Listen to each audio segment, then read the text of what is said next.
You are watching BitBNS News. Hello and नमस्कार। अभी market पूरी तरह से वोलेटाइल है, इसलिए यूजर्स के लिए जानना महत्वपूर्ण है कि क्रिप्टो की दुनिया में क्या हो रहा है, क्रिप्टो से जुड़ी क्या खबरें हैं। इसलिए सुनिश्चित कीजिए कि रोजाना क्रिप्टो न्यूज देखें और अपने आप को अपडेटेड रखिए। आज के हेडलाइंस।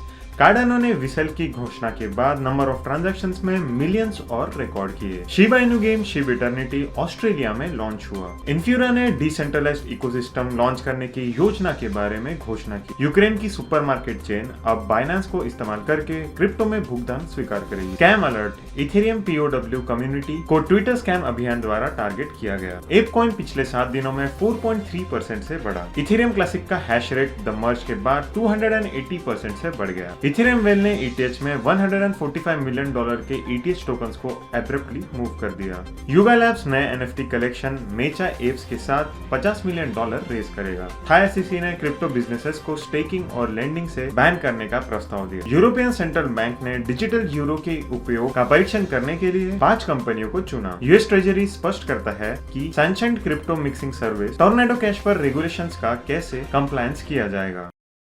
कार्डानो नेटवर्क ने कुल मिलाकर 50 मिलियन से अधिक ट्रांजैक्शंस को संभाला है, जो कि कार्डानो के लिए एक नया माइलस्टोन है। कार्डानो स्कैन आयोग के अनुसार इस समय 50,33,448 से अधिक ट्रांजैक्शन एग्जीक्यूट हुए हैं, जो उनकी शुरुआत में वसील अपग्रेड के बारे में घोषणा के बाद कार्डानो फाउंडेशन ने लेनदेन की संख्या 42.5 मिलियन के रूप में दी थी, जिसकी सूचना UH के द्वारा दी गई थी। शिबा इनु ने ऑस्ट्रेलिया में अपने card collection game Shiv eternity को लॉन्च करने की घोषणा की है। लोकप्रिय क्रिप्टो करेंसी परियोजना ने आज एक ट्वीट में इस विकास का खुलासा किया, जिसमें यह कहा गया कि शिब आर्मी के सदस्य जो ऑस्ट्रेलिया में रहते हैं वो गेम को डाउनलोड कर सकते हैं। लीडिंग वेब3 API इंफ्रास्ट्रक्चर प्रदाता इन्फ्यूरा ने घोषणा की है कि वो अगले साल किसी समय एक डिसेंट्रलाइज्ड इकोसिस्टम नेटवर्क लॉन्च करेगा।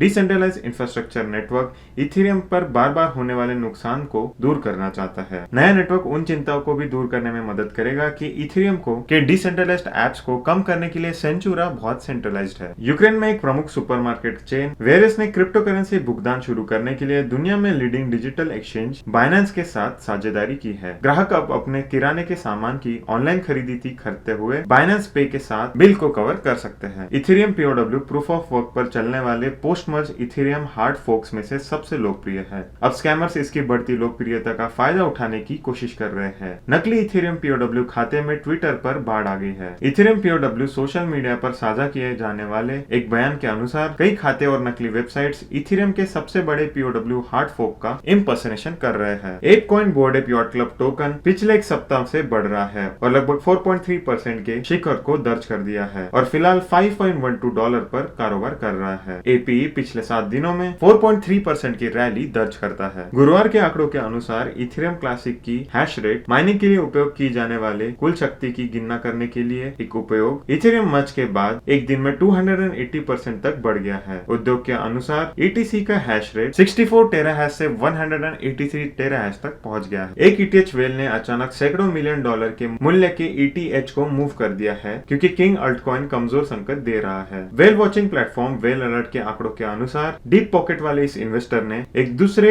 एनोनिमस वॉलेट में 100,000 ETH की ट्रांसफर की है, जिसकी वैल्यू रिकॉर्डिंग के समय $145 मिलियन से भी अधिक होती है।